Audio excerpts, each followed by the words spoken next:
Hi friends, అందరికీ నమస్కారం. Welcome to my channel. Friends, ఈరోజు నేను మీకు మామిడికాయ ఆవకాయ ఎలా తయారు చేసుకోవాలో చూపించబోతున్నాను. ఈ సమ్మర్ సీజన్లో అందరూ ఎంతగానో ఇష్టపడే ఈ ఆవకాయని ఎలా తయారు చేసుకోవాలో చూద్దాం.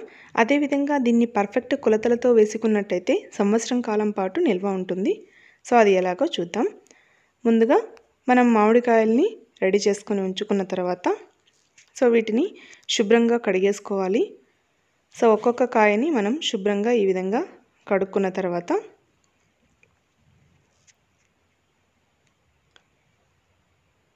వీటిని మనం ఒక మంచి పొడి బట్ట తీసుకొని వాటితో తేమ లేకుండా పూర్తిగా తుడిచేయాలి. కొద్దిగా కూడా తేమ ఉండకుండా వీటిని తుడిచేసి ఒక 5 నిమిషాలు ఆరబెట్టుకున్న తర్వాత ముక్కలుగా కట్ చేసుకోవాలి. చూడండి, ఈ విధంగా కట్ చేసుకుంటున్నాను నేను ముక్కలు. మీరు కొడవలితో కానీ లేదా చాకుతో కూడా కట్ చేసుకోవచ్చు. దీంట్లో జీడు మాత్రం తీసేస్తాము, టెంకతో సహా వేసేసుకుంటాం. ఎందుకంటే ఆవకాయకి మనం టెంకతో సహా వేసుకుంటేనే ఆవకాయ అనేటువంటిది టేస్టీగా ఉంటుంది కాబట్టి. చూడండి, ఈ విధంగా నేను ఒక్కొక్క కాయని ముక్కలుగా కట్ చేసేసుకుంటున్నాను. చూడండి, ముక్కలు ఈ విధంగా సైజు కట్ చేసుకుంటున్నాను నేను. ఎందుకంటే ఆవకాయకి కొద్దిగా మామిడికాయ ముక్క పెద్దగా ఉన్నట్టయితేనే బాగుంటుంది కాబట్టి. తర్వాత మనం ఆవాలు తీసుకొని వీటిని మనం గ్రైండ్ చేసుకోవాలి పౌడర్ లాగా. వేయించుకోవాల్సిన అవసరం లేదు, పచ్చివే. వీటిని కూడా మనం గ్రైండ్ చేసుకొని ఉంచుకోవాలి. అదేవిధంగా రాళ్ళుప్పు తీసుకొని దీన్ని ఒక 1 అవర్ పాటు ఎండలో పెట్టిన తర్వాత దీన్ని కూడా మిక్సీలో ఈ విధంగా నున్నగా పౌడర్ లాగా చేసుకొని ఉంచుకోవాలి. తర్వాత మనం ముక్కలన్నీ కట్ చేసుకున్న తర్వాత వీటన్నింటినీ మనం ఒక బౌల్లోనికి తీసేసుకొని చూడండి, ఈ విధంగా మొత్తం ముక్కలన్నీ కట్ చేసుకున్న తర్వాత ఇప్పుడు వీటిని మనం కొలతలతో తీసుకొని ఉప్పు కారం వేసుకోవాలి కాబట్టి ఈ ముక్కలకి సరిపడినటువంటి ఒక బౌల్ని నేను చూస్ చేసుకుంటున్నాను. మనం ముక్కల క్వాంటిటీని బట్టి మనం ఒక బౌల్ తీసుకొని ఆ బౌల్తో మనకి 7 బౌల్స్ ముక్కలు వచ్చేలాగా మనం సెలెక్ట్ చేసుకోవాలి. ఇక్కడ నేను కొట్టించినటువంటి ఈ ముక్కలకి ఈ బౌల్తో 7 బౌల్స్ సరిపోతాయని నేను అనుకుంటున్నాను. అందుకని నేను ఈ బౌల్ని సెలెక్ట్ చేసుకున్నాను. ఈ విధంగా మనం మామిడికాయ ముక్కలన్నింటినీ బౌల్లోనికి వేసుకొని కొలతలతో ఈ విధంగా ఇంకొక బౌల్లోనికి మనం 7 కొలతలుగా తీసుకోవాలి. ఇక్కడ నేను తీసుకున్నటువంటి బౌల్తో నేను మామిడికాయ ముక్కలు 7 సరిపోతున్నాయి కాబట్టి ఈ విధంగా నేను ఒక్కొక్క దాన్ని కొలుచుకొని ఇంకొక బౌల్లోనికి ఈ విధంగా వేసేసుకుంటున్నాను. మనకి ఏ బౌల్ తీసుకున్నా పర్లేదు, ఆ బౌల్తో మనకి 7 సరిపోయేలాగా మనం అందాజుగా తీసుకోవాలి. ఈ విధంగా మొత్తం ముక్కలన్నింటినీ కొలుచుకొని 7 బౌల్స్ వేసేసుకున్న తర్వాత ఇప్పుడు మనం దీనికి ఉప్పు కారం ఎలా వేసుకోవాలి అంటే మనం ఏ బౌల్తో అయితే కొలుచుకున్నామో అదే బౌల్తోనే ఉప్పు తీసుకోవాలి. ఇప్పుడు 7 బౌల్స్ మామిడికాయ ముక్కలకి 1 బౌల్ ఉప్పు సరిపోతుంది.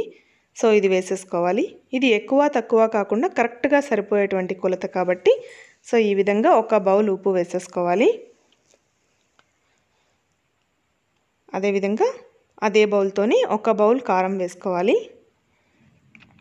కారం కొద్దిగా ఎక్కువగా కావాలనుకునే వాళ్ళు ఇంకా యాడ్ చేసుకోవచ్చు. 1 బౌల్ వేసేసుకున్న తర్వాత నెక్స్ట్ మనం ఆవపిండి వేసుకోవాలి. ఆవకాయకి ఆవపిండి చాలా ఇంపార్టెంట్ కాబట్టి ఇది కూడా 1 బౌల్ మొత్తం తీసేసుకొని ఈ బౌల్ నిండుకు తీసుకున్నటువంటి ఆవపిండిని కూడా దీంట్లో వేసేసేయాలి.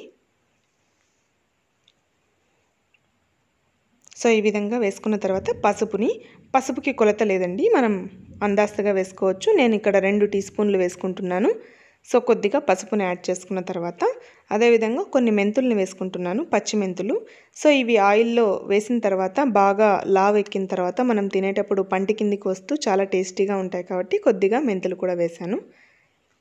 ఇవన్నీ వేసిన తర్వాత మొత్తం ఈ ఉప్పు కారం అన్నింటినీ బాగా స్ప్రెడ్ చేసుకొని ఇప్పుడు మనం మొత్తం ముక్కలకంతా ఈ ఉప్పు కారం పట్టేసేలాగా బాగా వీటిని కలుపుకోవాలి. వీటిని ఒక 5 నుంచి 10 నిమిషాల పాటు బాగా కలుపుకోవాలి. ఎందుకంటే మొత్తం ముక్కలకి ఉప్పు కారం పట్టాలి కాబట్టి ఇది చాలాసేపు పడుతుంది. బాగా వీటిని కలిపేసుకోవాలి. చూడండి, ఇప్పుడు కలపడం వల్ల మొత్తం మామిడికాయ ముక్కలకంతా ఉప్పు కారం పట్టేసింది.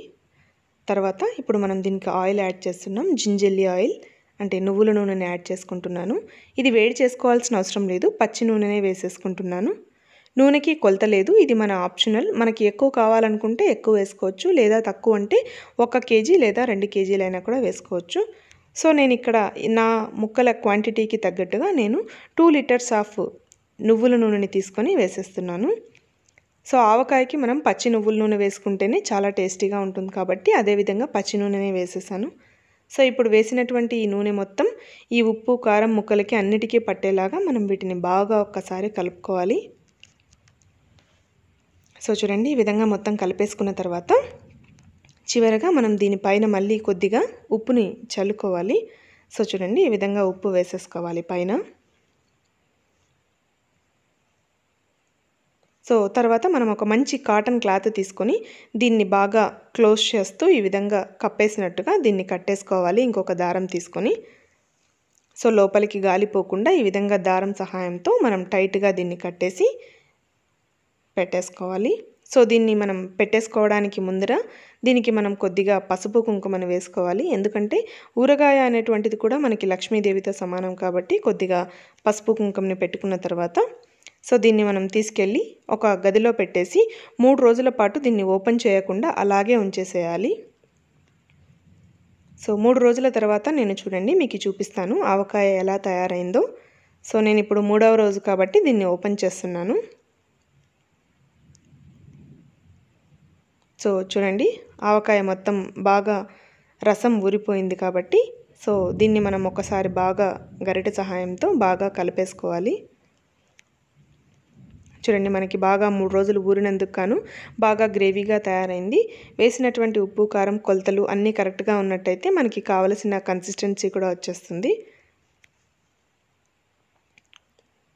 సో అంతే, ఇంకా ఒక 2 రోజుల పాటు దీన్ని ఇలాగే మూత పెట్టి పెట్టేసుకున్నట్టయితే సో ఎంతో టేస్టీగా ఉండేటువంటి ఆవకాయ మనకి తయారైపోతుంది. సో ఇది సంవత్సర కాలం పాటు నిల్వ ఉంటుంది కాబట్టి ఈ కొలతలతో మీరు కూడా మీ ఇంట్లో ఆవకాయని మీరే రెడీ చేసుకోవచ్చు. సో ఫ్రెండ్స్, ఎలా ఉంది ఈ వీడియో? నచ్చినట్టయితే నా వీడియోని మీరు లైక్ చేయండి, షేర్ చేయండి, సబ్స్క్రైబ్ చేయడం మాత్రం మర్చిపోకండి. Thanks for watching my videos.